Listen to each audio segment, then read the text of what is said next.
Recently, I had to make a quick run to Walmart after work for a few smaller items I'd forgotten the day before. About halfway into my trip, I was approached by a woman and a young girl who asked me to buy a pack of diapers for them. Now, I do enjoy helping people whenever I can, but something felt incredibly off-putting about this situation. Something about the way she strode right up to me and asked. It all felt very rehearsed. I told her no in the most polite way I could muster, and she nodded and went on. I was prepared to deal with potentially having turned a woman away who genuinely needed help, but like I mentioned, something still felt very wrong about it. I completed the rest of my shopping and was well on my way to forgetting about the encounter, but when I made my way up to the self-checkout, suddenly the same lady and little girl were making a beeline for me. She doesn't look at me or speak. She and the girl just start scanning not only the diapers, but items they had hidden in their clothes, racking up a huge total on the self-checkout. Completely stupefied that she just brazenly assumed I'd pay for it all, I got the attention of the associate and quietly explained the situation, making it clear I wasn't trying to make a scene, but I simply didn't know these people and I wasn't about to pay for their belongings, now that I knew it was a ploy. He told me they've had to deal with her before, and I wasn't the first customer she'd had a run-in with. He put on his most patient customer service voice and talked to the woman, at which point she pretended not to speak English, despite having a pretty firm grasp on it earlier when she asked me to buy diapers for them. She just kept pointing at me as if to indicate she and the girl were with me. Thankfully, she wasn't fooling the associate who, by now, had not only cleared her items from my checkout, but had placed himself between myself and the woman, still pretending she couldn't understand him and still adamant that we were together. She was getting louder and things were escalating now, so I made a point to pay for my belongings and hightail it out of there. I hurried out to the car, closing the door just in time to see the little girl nearly sprinting to catch up with me, the woman not far behind her. Panic set in and suddenly I was trying to lock the doors, throwing my groceries in and buckle up all at once. She was frantically tapping at my window as I cranked the car, with what I assumed at first was her nail.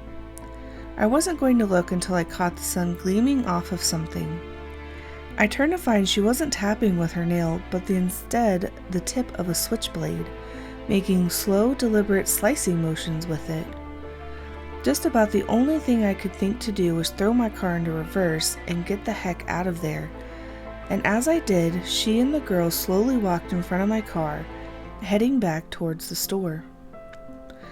As she was walking by, the woman turned and looked at me and gave what I could only describe as the most sinister smile I've ever seen. Something was just so deeply insidious about the way she gave me that knowing look, a truly diabolical version of the kind of look a mischievous kid gives you when they know they're doing something they're not supposed to. I was shaken, but ultimately okay, though I'd be lying if I said I didn't look over my shoulder for a long while.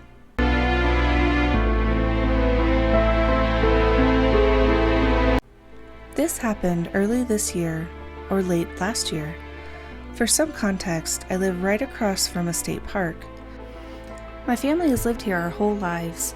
I'm fifth generation in this house, and it's a very quaint, quiet road, mostly filled with grandparents and the recently retired. And the park is always filled with cute families and their dogs taking a stroll. Basically, nothing ever weird really happens. Now, with that being said, one night, 9 to 10 p.m., my friend wants me to come over and hang out with her and discuss her wedding. She lives maybe 2 minutes away. Sounds like fun. I'm on my way. From my drive, if you turn left, it's pretty open and the trees don't cover much of the road. However, if you turn right, there's a lot of trees on either side that makes the road darker than it already is, since our road has no street lamps. To go to my friend's house, I have to turn right. As I'm going down the road, I notice a figure of a man. Tall, slim, dark clothing, backpack, possibly long hair, walking down the opposite side of the road. This is strange because I have never seen anyone walk this late at night. As I get closer, I notice he's walking backwards and just staring at me. Obviously, I slowed down a bit because I don't want to possibly hit the guy. But as I passed him, he kept complete, soul-piercing eye contact with me while walking backwards. I got immediate chills down my spine, and my stomach turned into a bottomless pit. Once my neck couldn't turn anymore, I sped off and ran through the stop sign because I didn't want any possibility of him getting closer to me. I have never gotten such bad vibes from a human in my life. I didn't see him again on the way home, and actually I have no idea if he wanted to hitch a ride or what. But why he was staring me down like prey, I'll never know.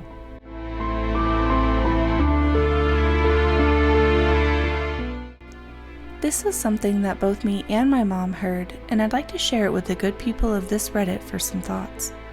Here's a quick layout of the front room of our house where this experience took place.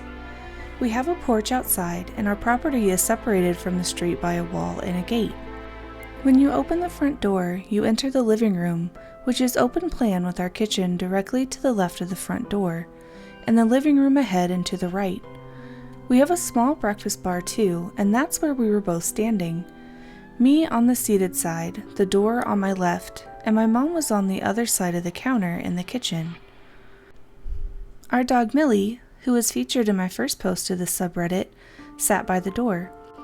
I'd already had to move her once because she was doing what I'd call warning barks, the deep throaty growls, at seemingly nothing. We have elderly neighbors and we try to keep her barking to a minimum, though she's a very protective pooch. When I'd noticed she tiptoed her way back to the door, which I'd since closed, she immediately geared up for another warning. I could see it, and just as she let out another roof, I heard a very clear, very close by, "Hello?" My heart jumped. I stared at the door for a moment before I looked at my mom, wondering if she heard the same thing I had. "Is someone at our door?" she whispered. Of course, there shouldn't have been. With a wall and locked gate parting the property from the streets, no one has ever come knocking right at the door. It would mean trespassing on our property. Being closest to the door and just as protective as Millie, despite my racing heart, I moved my barking dog out of the way, trying to hush her.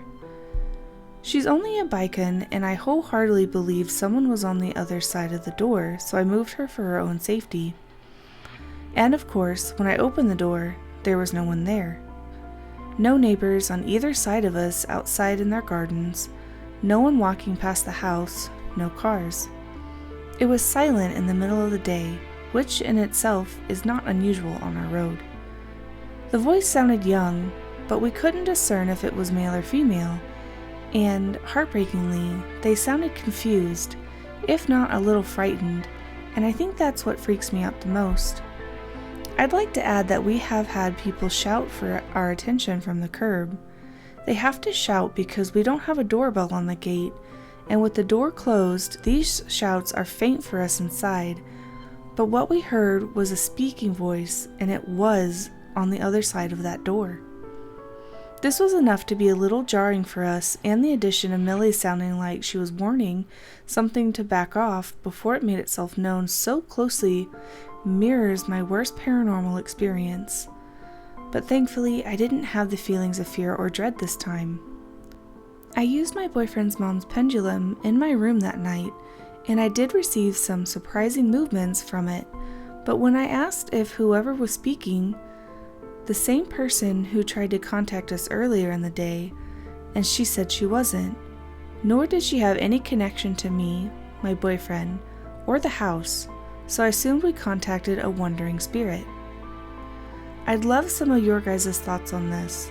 Perhaps I'm thinking too much into it, but that small hello makes my heart sink when I replay it in my head. I truly pray that they find the peace they are searching for.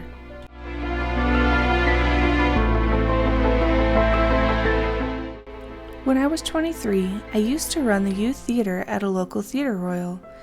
It was an old building from the Georgian period, at least. It was beautiful, dark green and red, with great facades, and that lovely, musty theater smell. I could spend all my time there happily, but I hated being there alone. which I often was to prepare shows or set up for my session. There's a lot of prep that goes into a show. I had a key so I could let myself in, and if no one could meet me, I would have to do this alone. It would take me a lot of courage to go alone, I can tell you.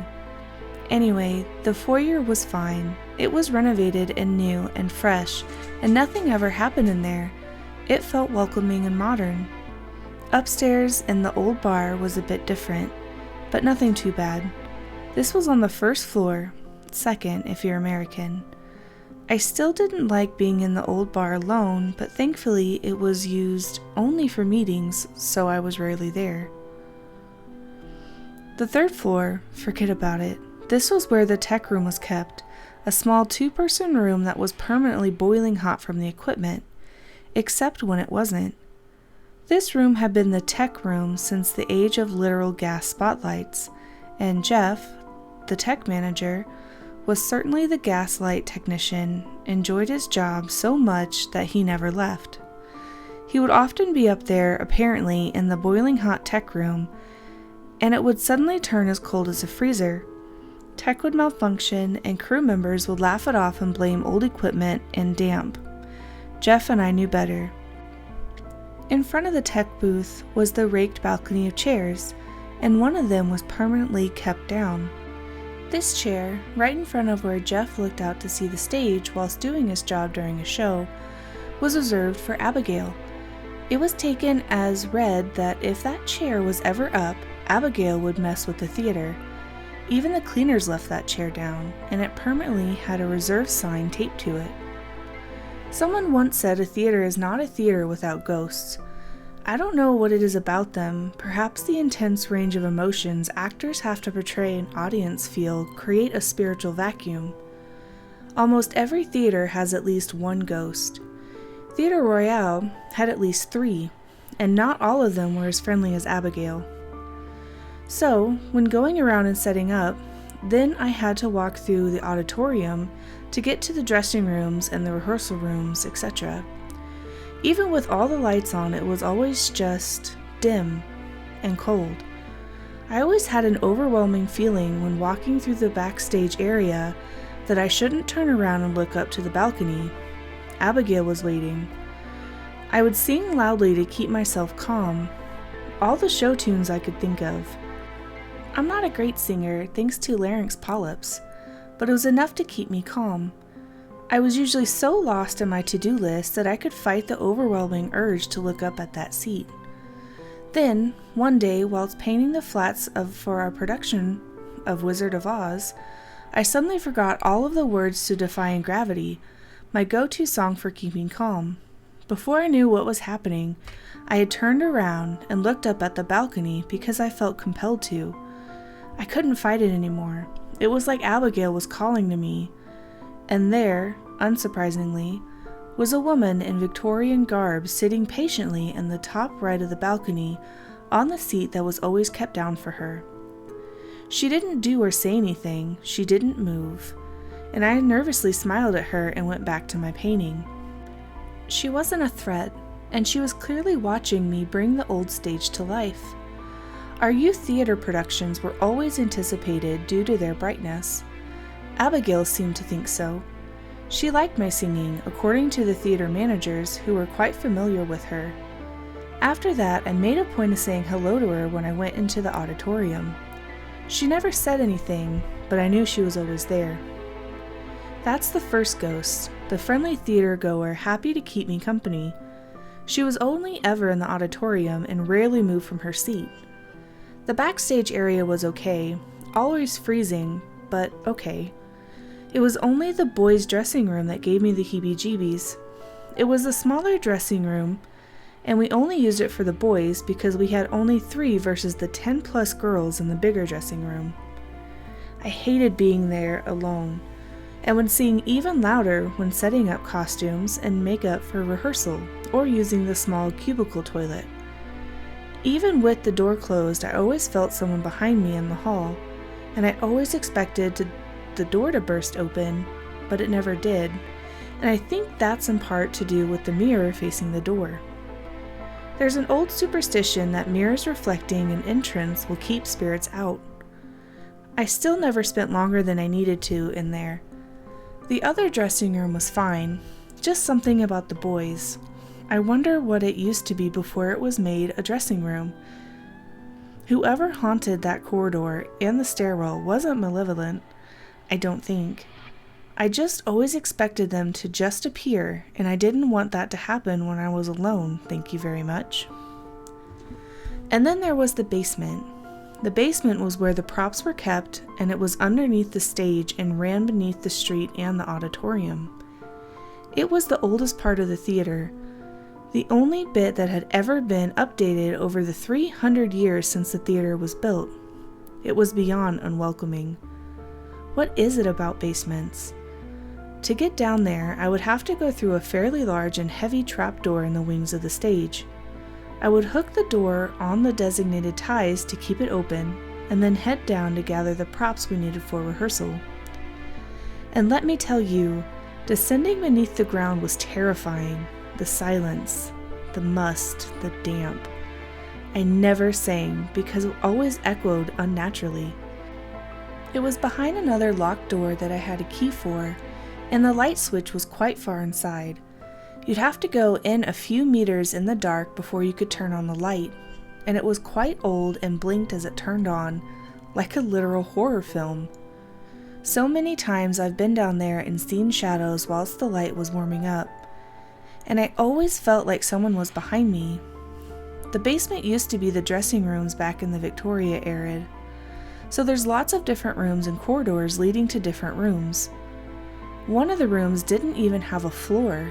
It was just dirt, and I hated that little room. I think everyone did because no props were ever stored there. I don't know if there was a specific spirit in the basement or if it was just all the emotions from all of the performances gone by, but I didn't spend more than I needed to down there. But then there was the one time the trapdoor slammed shut behind me. The slam terrified me so much I literally screamed for perhaps the 4th time in my whole life. I've always been pretty calm in dramatic situations, but I hated the idea of being trapped down there, even though the trapdoor didn't lock. It had slammed despite being firmly on the hooks. I dropped the props I was holding literally on the floor and hurried to try it, and thanking all the gods I could, open it again. There was no one else in the theater, and it was about a half an hour until the kids started rolling in for rehearsal, but I didn't go down there alone after that. I got the kids to help me bring up props. I wonder if the spirit who slammed the trapdoor is the same one who lurked outside the boys' dressing room. They were quite close together. The worst part? I think I know what caused the temper tantrum. The ghost light had gone out. Those who have done drama or theater their whole life will know most of the superstitions that come with their tradition, especially where theater ghosts were involved. Don't whistle because you may make them mad. Don't be up on the gantry alone because they like playing tricks. A quick Google will bring them all up, or I may post some more traditions in the comments. Anyway, a ghost light is a light in a theater that is permanently left on so that the ghost can feel welcome and won't mess with the performance. In Victorian theater, it was a literal bare gas light left in the middle of the stage, and it was the last thing lit when leaving and locking up after a show. Modern theaters tend to have a green glowing LED somewhere backstage that's not as expensive to run or distracting for the performers. The idea is most theater ghosts were once performers, and a ghost light means they can perform when everyone has left. It's one of the taken for read traditions, like not saying Macbeth. Anyway, the day the trapdoor slammed shut, I realized after rehearsal finished that the bulb on the ghost light had gone, and I didn't know how to replace it. I hightailed it out of there once the kids had left, leaving all the lights on, and text the theater manager. I didn't feel any more malevolence after it was replaced later that day. Like I said, theaters are superstitious and haunted places. Abigail didn't seem to mind that the light had gone out.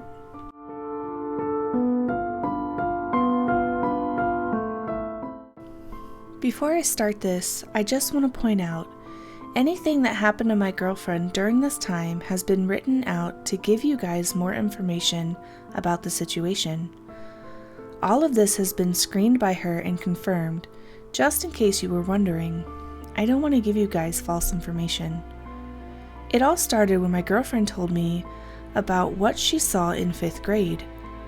She told me that one night her and her sister were sleeping in her room, and her sister woke up from a loud bang on the closet door.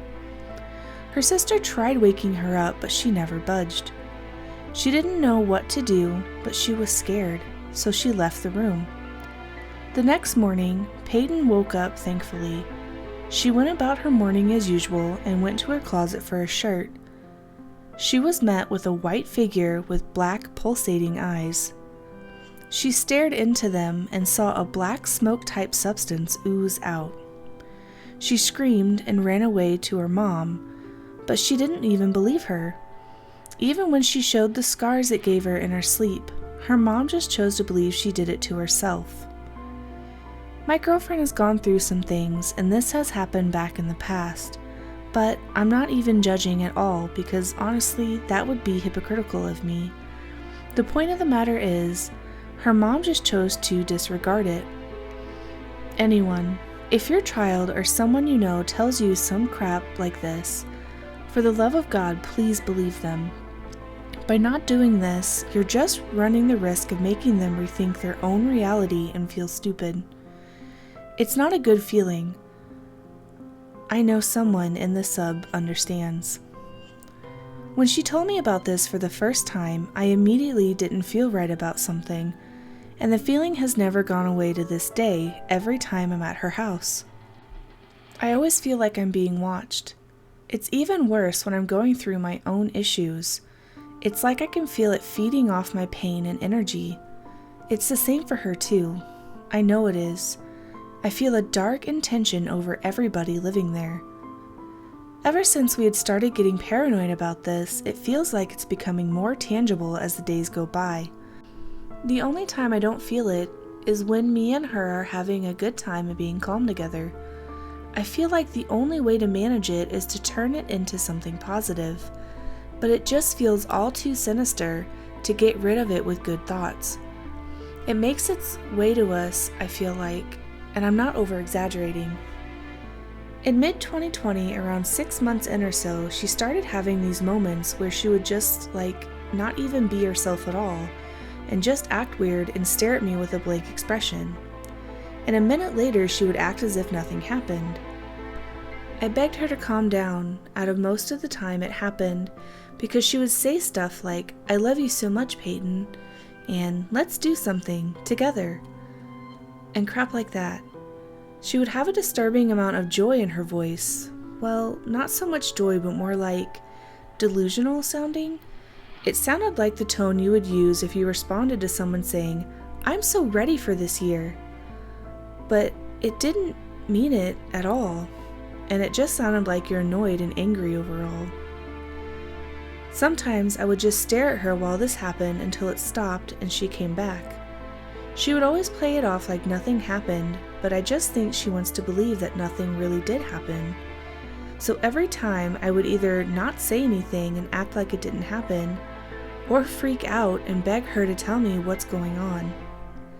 But usually a response never got farther than a worried, "Just stop talking. I don't want to be scared, Peyton." But all of that stopped when something weird and unexplainable happened. Me and her were sitting at her coffee table just hanging out one day, and I was looking around for my vape. I remembered setting it behind me, but upon a quick search, it was nowhere in sight. I asked her if she had it with her, and she told me she didn't have it. We looked around for a minute before giving up, leaving me baffled and agitated. But when I said the words, "Where could it be?" or something along those lines, mine and her eyes both followed something falling from above our head. We saw it land on the table right next to a lighter without moving an inch from the exact angle and point it fell. It didn't even bounce. It was as if it was set on the table by a machine or something. That's the only way I can describe it because of how unnaturally it fell. After we had frantically tried making explanations for what had just occurred, something else happened. I asked her how the vape could have even landed like that, and she responded with a confused, "Wait, what?" I repeated myself and told her what had happened, confused as to why all of a sudden she was acting like this. She told me she saw the lighter fall next to the vape. To this day, I don't know how to explain this one plausibly. I don't think I'll ever be able to do that, honestly. After this happened, stuff had cooled down for a while. Nothing had happened to raise concern or anything. I didn't even feel its presence anymore. It might have been from us trying to ignore it, but it did go away for a few months. But once I brought my friend Zach over to our house, it hit the fan. We were all hanging out as planned, but when we went upstairs, Zach started acting weird. He looked like he was hiding something from us, so I asked him if he was alright. Right then and there, I saw his face go pale and he started dragging himself along the kitchen wall. His face brought the calendar to the ground and he went with it. He hit the ground with ease, so I thought he was messing with us at first. I helped him up while I gave him crap and made jokes like, "I knew I couldn't stand you," and dumb stuff like that. I asked if he was alright and he reassured me that everything was fine and that he just needed to eat because he was lightheaded. So I went to the fridge and got out some turkey and cheese and turned to get the bread on the other side of the kitchen. I glanced at him and I thought he was checking out my girl, so I sized him up right there. But it turns out he was blacking out from something. How I found out? It looked like he let go of his body, literally. I thought he died right then and there because he dropped harder than a dumbbell would hitting the ground. And the messed up part is, before he dropped, he got one more worried sentence out. "This place is freaking haunted." When I think about that day, I still hear the loud bang repeat in my head. I don't know, something about it just messed me up. Now, a few months ago, she and I were in the basement in the exact spot as we were when the incident happened with the vape and the lighter, except I was living there at the time due to my parents kicking me out. The police had showed up and illegally kicked me out because of my stepmom telling them I wasn't supposed to be there. Even though something was going on exclusively with my father and her, she kicked me out because I was related to him and proceeded to kick my sister out as well. But that's for real besides the point right now. The fact of the matter is, I was with my girlfriend at the time and we had blown up an air mattress for me to sleep on while I stayed there. The coffee table was moved to the wall while me and her just hung out and cuddled on the air mattress. But after a while of doing that, she wanted to have a cigarette, so she looked in the rest of the pack she was saving. She told me one was missing and I looked around where I was laying so I could find it. But once I showed the least bit of a hint that I was giving up on finding it, which was me literally sighing, it fell from above our heads and landed next to my hand. She and I both saw the same exact thing, but after it happened, we went on with our days and tried laughing it off. But it was honestly just awkward after that happened. A little while after that happened, my friend Zach had come over again. When he arrived, we started making jokes about him passing out and stuff, just messing with him. And overall, the whole day went as planned. But near the end of the day, me, my girlfriend, and him were all on the mattress when all of a sudden Zach and her heard a loud crash come from the bathroom. I didn't hear it because I had my music on my phone and I was holding it relatively close to my face. So I was skeptical when Zach told me something crashed in the bathroom. But when I saw my girl kind of freaking out, I went to go check the bathroom to calm her. I also didn't need Zach passing out again, just in case this was a contributing factor, and I wanted to make my girl feel safe, so I went over to the bathroom door and opened it. On the ground was her basket of bathroom stuff laying upside down with everything still in it. Keep in mind that the basket was sitting on the top of the toilet with perfect balance before. It fit the whole top lid of the toilet, around 2 feet or less wide. so it had to be pushed off with a lot of force to recreate that kind of thing without getting anything all over the floor. And at that moment, I realized I don't know if I should bring my friend Zach here anymore.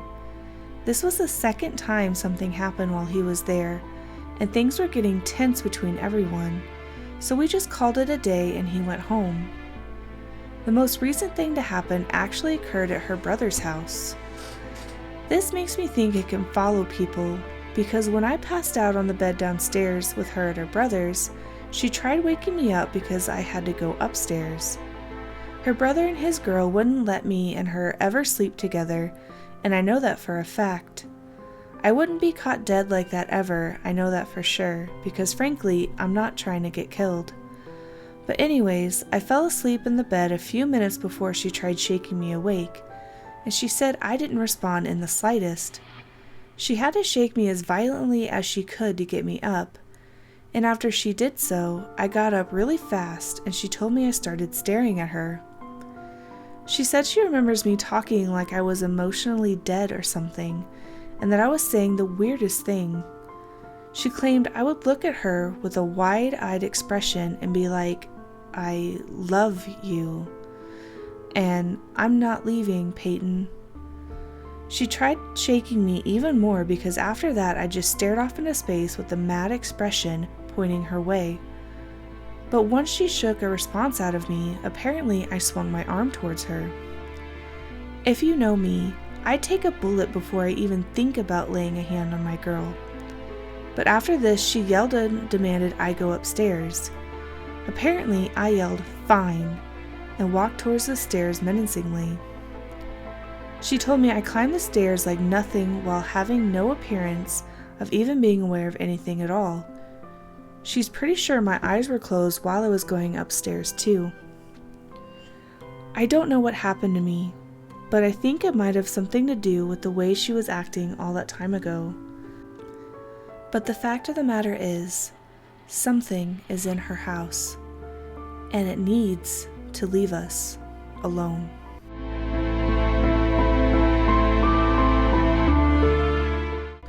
I've wanted to get this off my chest for so long. It's been years. This story takes place around the time I was 11 or 12.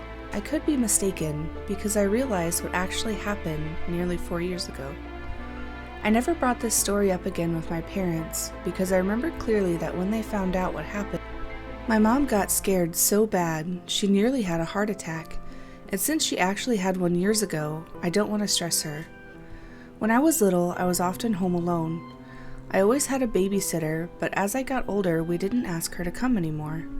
This was around the time when I started going to middle school, so my schedule was, coming home from school, the bus got me off directly in front of my house, eating the lunch my mom pre-made for me, and then wait usually a couple of hours before she came home from work. At the time, we only had a family computer in the house. We each had our own account, but I didn't have a password so that they could check on me from time to time. Around that time, I got into anime, so I just used it to watch them and save fan art.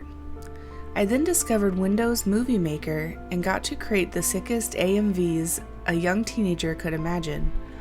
So that's how I filled those couple hours, at least until I heard my mom come back. Then I would rush into my room and pretend I was doing homework all along, because I didn't want her to think I was a pushover.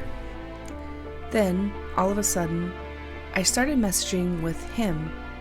For the life of me, I don't remember how exactly he got into contact with me, but I feel like it was linked to my YouTube activity.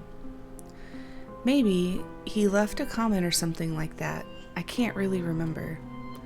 Anyways, the only info I got of him was that he was a man older than me, that he liked me and my work, and that he was lonely and needed a friend. We messaged on Skype, and every time we called, I had the cam on, but his wasn't. He said that it was broken, even his mic was. I never saw him or heard his voice, but he saw and listened to me nearly every day. This is what terrifies me the most to this day. I don't remember very well what we talked about, but we did it every day. I would talk and he would respond via written message. I don't remember his name, but it was an actual name, not a nickname. It probably wasn't his real name, but this is just me assuming. I never once thought it was inappropriate and I wasn't uncomfortable when I talked with him, but thought it was strange he wouldn't repair his PC even after all of those months. But at the end of the day, while strange, I thought I found a new friend that showered me in attention and compliments. For young me, freshly coming off being bullied for the entirety of elementary school was like finding gold in a river. One particular exchange I remember vividly. I was eating a giant meringue my dad got for me. I love them. While I talked to him. He didn't write for so long a time I asked if something was wrong, and if he was still there. He replied after a while, and said that I had very pretty lips. That threw me off, but at the moment I didn't think much of it. I was saved by my mom. Even though she always worked herself to the bone and was not always the most amicable, she loved me with all of her heart and always had attention to details for everything, especially her only daughter. She one day noticed an envelope addressed to a man she didn't know. I was trying to send him a letter written by hand because he said that his birthday was coming up and he wanted a present from me. He also began talking about the possibility of meeting in person. Questions ensued and I happily told her of my faceless friend. She freaked out and immediately forbid me from talking to him and got my dad involved. They both made me promise to never contact that man again and took precautions so that neither him or I could contact. I remember being bummed out for not being able to talk to him, but I also remember letting it go pretty quickly. Maybe because I was young or because I shortly after met my best friend who also lived near me, so I finally had company. I don't know why I remembered what happened only many years later, but it was like lightning struck me, and I realized what, exactly, I risked during that period of my life. Every time I think about it, I get such a sense of dread that it's hard to shake off. Since I got my memories back, I never talked about this with anyone. My mom was literally my God-sent angel and was responsible for me never talking with that man again. So, dear creepy, faceless, and voiceless friend, let's continue to not meet. I hope you didn't harm anyone else.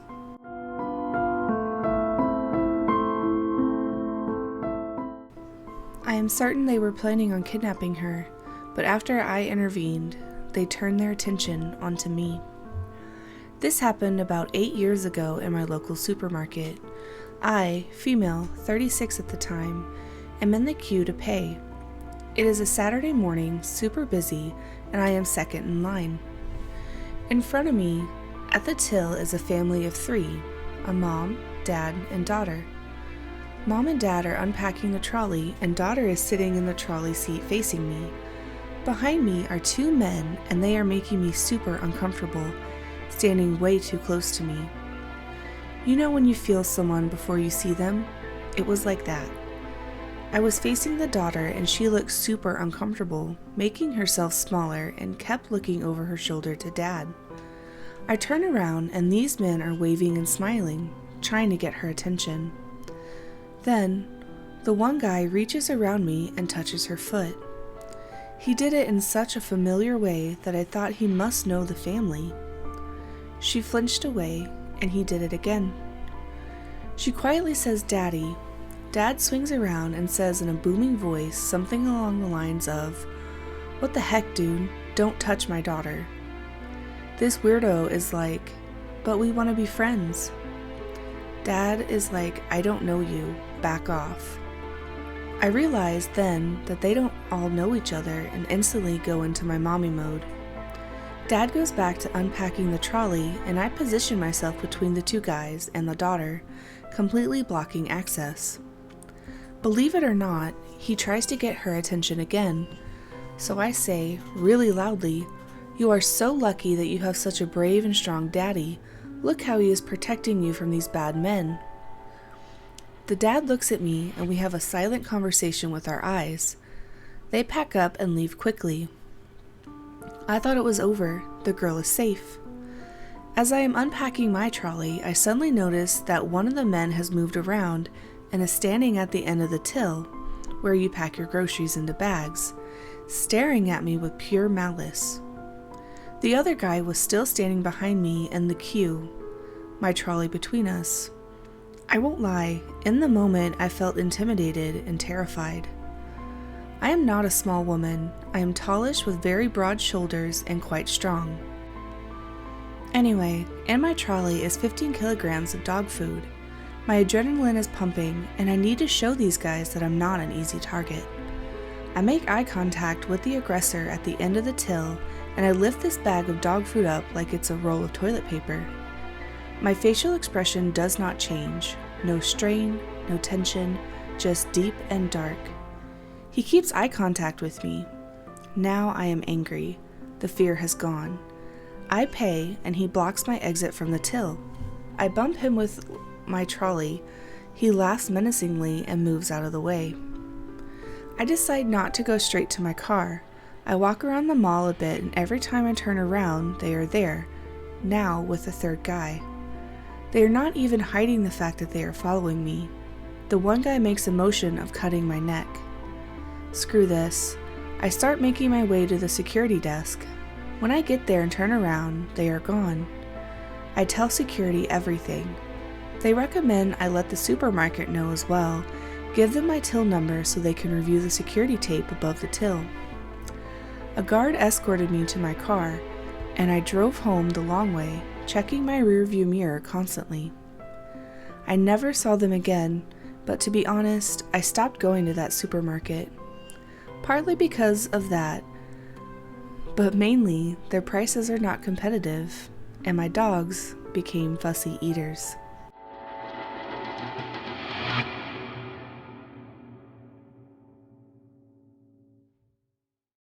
Hey friends, I know it's been a while. I actually just checked and it's been about a month since I last uploaded. I apologize for such the long hiatus. I've just been a little busy with life lately, but I am back and I am more excited than ever to continue on with the horror time story time. If you liked this video, please go ahead and give me a thumbs up. Leave a comment down below on anything that you want to comment about, whether it be the nails, the stories, anything like that. Of course, if you have your own stories that you'd like to submit to me, you can submit them at risernails@outlook.com. I also look on the Reddit subgroup, no sleep, r/no sleep, r/creepy encounters, r/paranormal. I'm always on the lookout for a good story, so if you have one that you'd like to share, feel free to send it to me, or I may see it on that subgroup or those subgroups. But I want to thank you guys again for watching my videos and giving me any type of reacts. Honestly, watching it, liking it, subscribing, that helps a lot. I'm trying to get my YouTube channel up and off the ground, so once I hit 100 subscribers, I am thinking about doing some type of giveaway, whether it be nail related or maybe just spooky related. I have a lot of, I guess, hobbies that I do, so nails is one of many. I also paint, I write, I draw, so I don't know, maybe it'll involve all of those. But yeah, once I hit 100 subscribers, I do plan on doing that giveaway. Once I hit that 100, I will make a video that explains the giveaway process and what I'm going to do. But as always, I appreciate you guys so much. I love this manicure that I did as well. Unfortunately, my sister works on a farm, that's who's featured here, and they wound up popping off within like a couple days, so I was a little bummed about that. Anyway, I'll quit rambling. I cannot wait to bring you guys more content. As I mentioned, I'm going back to my regular schedule, so on Wednesdays and Sundays I will be uploading new stories. If I get more traction in this particular playlist that I'm doing, the Horror Time Story Time. I will go ahead and upload more frequently, so tell your friends if you have family that likes nails or just likes horror stories, maybe both. Go ahead and send out a link to them, and I'd be so grateful. Thanks again, guys, and I hope you have a great day.